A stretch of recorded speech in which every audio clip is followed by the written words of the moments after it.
Internal controls are the systems and procedures a business uses to protect its assets and ensure its financial records are accurate and reliable.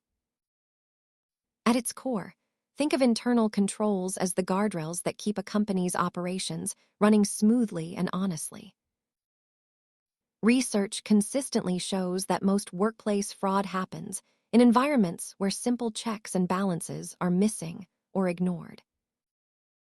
These pillars ensure that power is balanced and that every dollar moving through the business is accounted for and authorized. Controls are split into two groups: those that stop errors before they happen and those that catch them after they occur. As businesses grow, they often move from manual spreadsheets to automated software, which significantly reduces the risk of human error.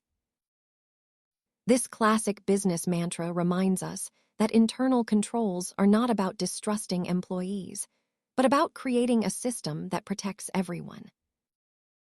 Internal controls are essential for any healthy organization. Check the description for more resources on business accounting. Thanks for watching.